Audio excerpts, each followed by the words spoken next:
Hi guys, welcome to the Niels van Roij Design channel and welcome to the newest addition to the McLaren portfolio. Without any further ado, let's start the video.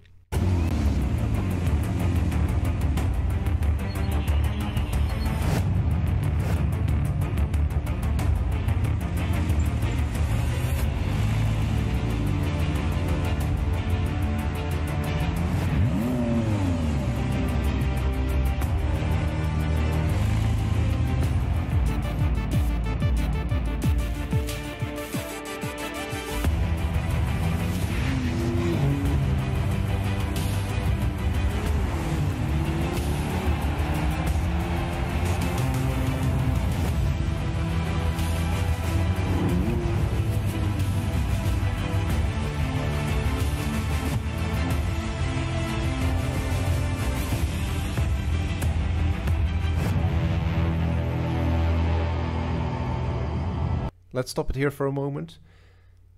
I've discussed a couple of launch videos and especially the ones on Mercedes-Benz haven't been overly kind, but because they haven't been overly kind to their own brand. This is well executed because this is an honest story. It's shot at home, at McLaren's home in Woking. It's a presentation that doesn't do anything else than telling the story of the beauty and the technical achievements in a way, through music, through sound design, through colors of what McLaren is doing. So I already like it before we've seen anything, but let's jump to the design in this presentation and have Robert Melville, the chief designer of McLaren, basically talk about what they did and why they did. What was the brief? The brief was to design an all-new McLaren hybrid supercar. What did that mean technically? Well, all-new architecture, all-new hybrid powertrain, all-new aero, improved cooling, improved visibility, improved ergonomics, and exquisite design execution, all whilst keeping weight to a minimum.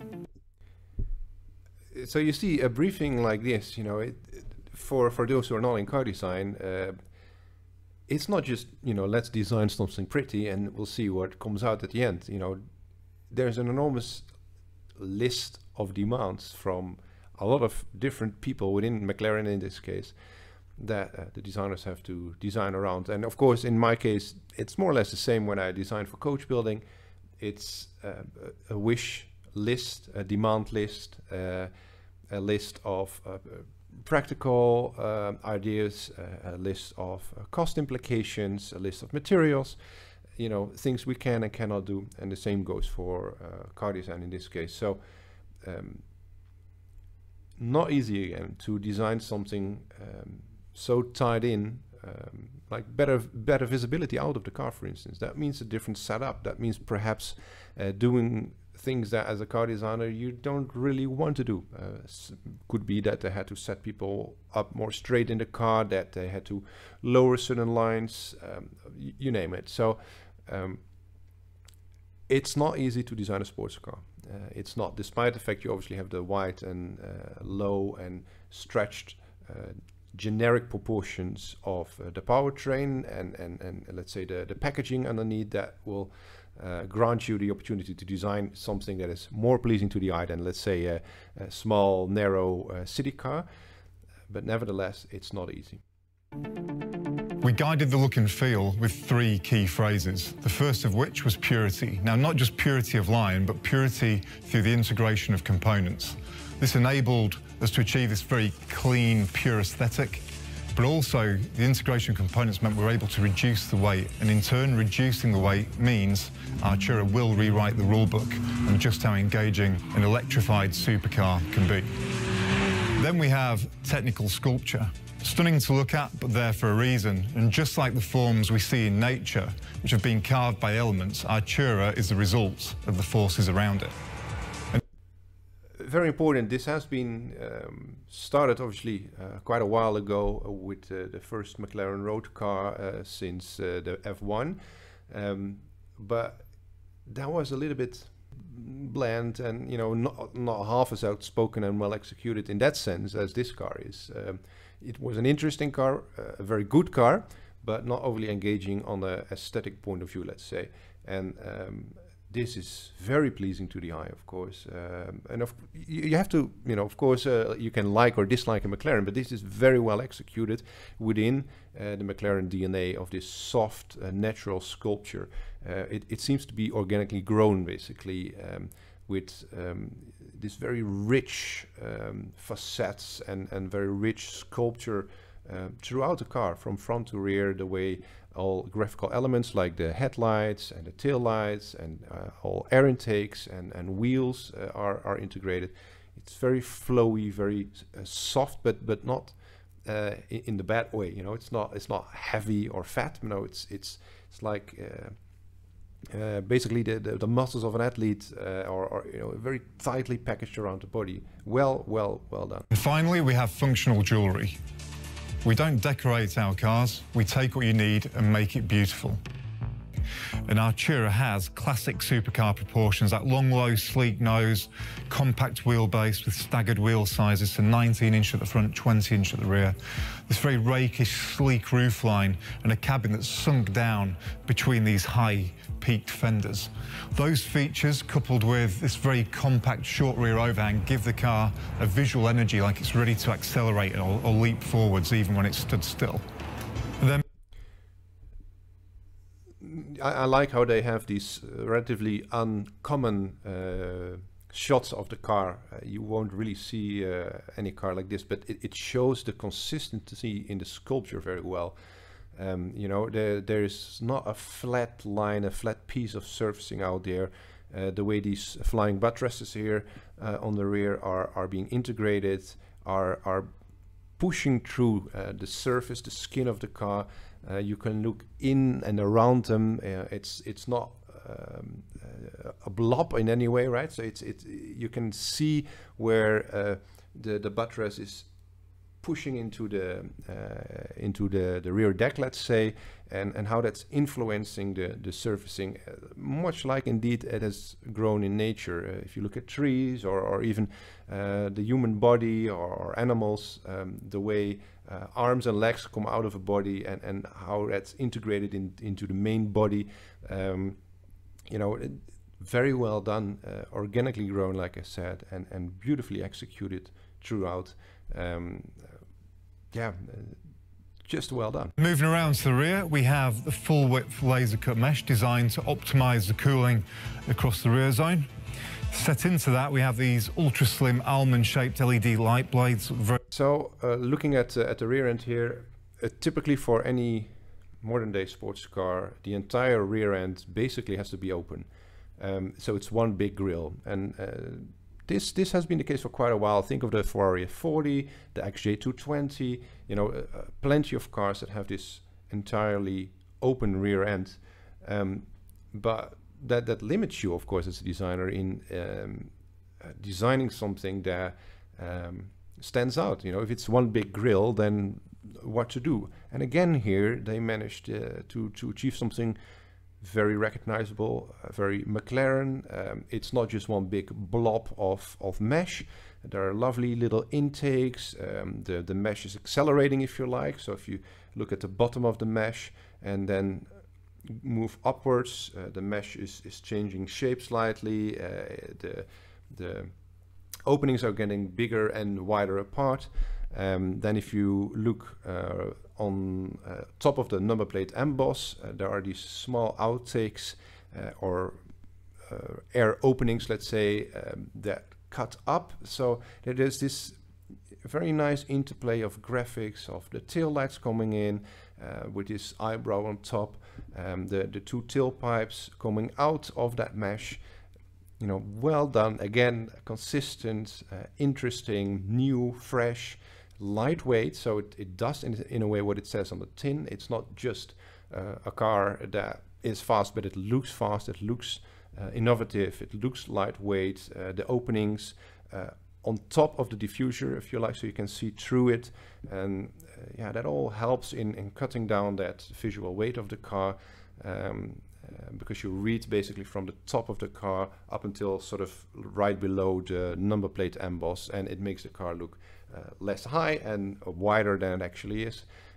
All known tricks in car design, let's say, but all well executed, a proper McLaren, without falling into doing the same again, right? So it's not just a copy of work they've done before. Very characterful and ultra high tech. In the middle, the twin exhausts, lightweight solution, but also sounds absolutely fantastic. The approach on the interior is the same. It's all about purity, and we've created a driver-focused environment using lightweight luxury materials. And we've taken that driver-focused concept to an... So I just wanted to stop here and have a look at that door panel and the way how it is continuously flowing inside and out. Think of the fact that obviously this has to be made, so it's upholstered with leather. So how can we make sure we can upholster the inside of that door panel in one continuous curve, one continuous flow of lines? So it doesn't just have to look great, which it does. It doesn't just link to the exterior as well. So it's a very consistent type of DNA. In fact, they have developed over the years at McLaren. But they've managed to make it producible too. Nice highlights, nice jewelry, the integration of the sound system and how that flows into basically the opening for your hand, so you can close the door. You can see through it. Openness creates a visual lightness. Well done again. All new level. Not only do you have the screen angled towards you here, but we've now mounted the binnacle and the dynamic controls onto the column. So that means as you find your perfect driving position, you always maintain perfect visibility of the instrumentation. It means you can keep your hands on the wheel, your eyes on the road, and you can then engage and have fun with the dynamic setup of the car. And then we have the seats. Here we're showing the Club Sport seat, single piece, lightweight back shell with adjustability. But you can also option the comfort seat, which has multi-way adjustability. Once you've chosen your seat, then think about the overall look and feel for the interior, and there's 3 key specifications you can choose from.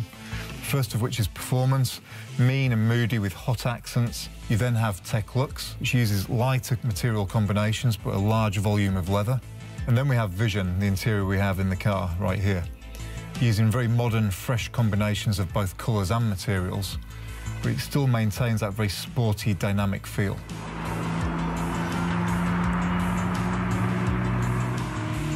Thank you for tuning in on this design review on the newest McLaren Artura. This overview, this shot, just shows you that softness in the surfacing without it being heavy, without it looking, for instance, like another car manufacturer that also has soft surfacing, Porsche. This is very recognizable as being a McLaren. It has a lot of strength into the surfacing, a lot of muscle power without looking bulky. Very interesting integration of details. So have a look at the headlights and the air intake underneath, and then how that flows up and creates another air intake and a front splitter underneath the colored element on the front bumper. Then the front wheel, there's this air vent on top, taking out the air from inside of the wheel well. It's a hard part there to design something in such a confined space that still looks good, and it's obviously needed there. There is a need to take out the air of that wheel well and to lower the amount of pressure inside of that wheel well. And in a way, I would almost say it's almost impossible to get something in that spot that looks right, because it's so pinched, because it's so small, and because the surfacing there is so lovely and so well executed. But in one way, they just managed to make it look good, even in that small pinched spot. Then moving towards the rear of the car with a wide rear arch, and just see how curvaceous the surfacing is there. There's not one part of this car that looks heavy or bulky. Neither does it look weak and thin. So that's true surfacing, just through 100% controlling the flow of lines, the flow of shapes on that surface of the side. A very strong air intake that peaks nicely on top of the rear haunch, and then that beautiful flying buttress on the rear, just complementing the look, generating a new aesthetic of that rear end, but again also making the car look light, because that entire roof now seems to be floating on top of the car rather than with a heavy C-pillar resting on the rear fender. So all in all, truly magnificent work by McLaren